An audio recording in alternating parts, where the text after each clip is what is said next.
జ్యోతిష్య శాస్త్రం ప్రకారం 2025వ సంవత్సరం జనవరి నెల 10వ తేదీ శుక్రవారం రోజున మేషరాశి వారు ఎటువంటి శుభ అశుభ ఫలితాలను పొందుతారో తెలుసుకోవాలంటే ఈ వీడియోని స్కిప్ చేయకుండా పూర్తిగా చూడండి. వైకుంఠ ఏకాదశి పర్వదినం సందర్భంగా చేయాల్సిన పూజ మరియు వాటి యొక్క విధి విధానాలు ఏంటో కూడా ఈ వీడియోలో తెలుసుకుందాం. ఈ జనవరి 10వ తేదీ శుక్రవారం రోజున మేషరాశి వారు అన్ని శుభాలనే పొందబోతున్నారు. నేటి గోచారం ప్రకారం ఈ రాశి వారికి ఈ రోజున సకల యోగాలు పట్టబోతున్నాయి.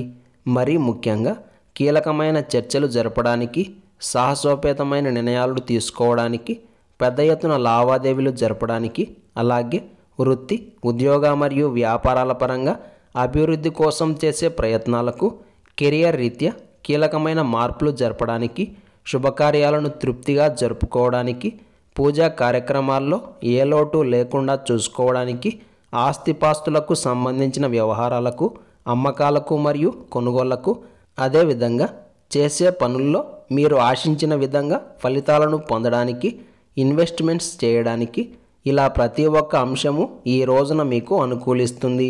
ఇందులో మాత్రం ఎలాంటి సందేహం లేదు. కాబట్టి ఈ రోజుని తప్పకుండా ఉపయోగించుకునే ప్రయత్నం చేయండి. ఈ శుక్రవారం రోజున మేషరాశి వారు గంధం రంగు దుస్తులను ధరించకండి. నృసింహ కరావలంబ స్తోత్రాన్ని పారాయణం చేయండి.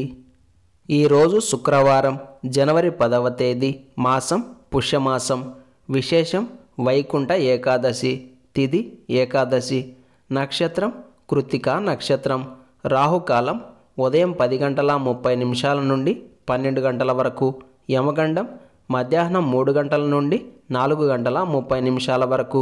అలాగే ఈ రోజు యొక్క శుభ సమయాలు మధ్యాహ్నం 1:50 నుండి 2:50 వరకు. ఈ రోజు యొక్క పంచాంగం ప్రకారం అప్పులను తీర్చడానికి, నూతన ఔషధాలను స్వీకరించడానికి, పరిచయాలకు, తాకట్టులకు, రుణాలకు కాలం అనుకూలంగా ఉంది. ఈ శుక్రవారం రోజు వచ్చిన పుష్యమాస శుద్ధ ఏకాదశికి పుత్రదా ఏకాదశి అనే పేరు కూడా ఉంది. సంతానం లేనివారు ఈ రోజున శ్రీ వెంకటేశ్వర స్వామివారిని భక్తి శ్రద్ధలతోటి పూజిస్తే విశేషమైన సంతానం కలుగుతుంది అని ధర్మశాస్త్రాలు చెబుతున్నాయి.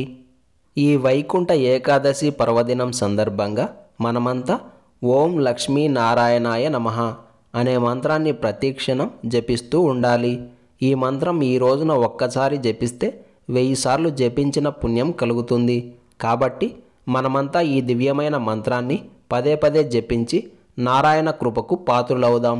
ఈ శుక్రవారం రోజు సాయంత్రం ఇంటికి పట్టిన దరిద్రం, పీడ వదిలేందుకు, నెగిటివ్ ఎనర్జీ దూరం అయ్యేందుకు, దైవానుగ్రహం కలిగేందుకు గోమతి చక్రాల పొడితో ధూపం వేయాలి. ఈ వైకుంఠ ఏకాదశి రోజు సాయంత్రం ఇల్లంతా ధూపం వేస్తే ఇంట్లో ఉన్న నెగిటివ్ ఎనర్జీ మొత్తం దూరమవుతుంది. అలాగే తులసి చెట్టు ముందు విప్ప నూనెతో దీపం వెలిగించి 108 ప్రదక్షిణలు చేస్తే ఎటువంటి ఆర్థిక సమస్యలు ఉన్నా సరే అవి దూరం అవుతాయి. అదేవిధంగా శివలింగాన్ని ద్రాక్ష రసంతో కానీ, తేనెతో కానీ, పాలతో కానీ అభిషేకించండి. ఇలా చేయడం వలన మానసిక ప్రశాంతత, ఆర్థికాభివృద్ధి కలుగుతాయి. ఆర్థిక సమస్యలతో బాధపడుతున్నవారు, అష్ట ఐశ్వర్య భోగ భాగ్యాలను కోరుకుంటున్నవారు ఈ వైకుంఠ ఏకాదశి సందర్భంగా ఈరోజు సాయంత్రం లక్ష్మీనారాయణులను పూజించాలి. ముందుగా లక్ష్మీనారాయణులు ఇద్దరూ కలిసి ఉన్న ఒక చిత్రపటాన్ని తీసుకొని చక్కగా గంధంతో, పసుపు మరియు కుంకుమతో బొట్లు పెట్టి ఆవు నెయ్యితో దీపం వెలిగించి మీకు తోచిన ప్రకారంగా భక్తి శ్రద్ధలతోటి పూజలను ఆచరించాలి. పూలు, పండ్లు, నైవేద్యం ఇలాంటివి కూడా సమర్పించవచ్చు.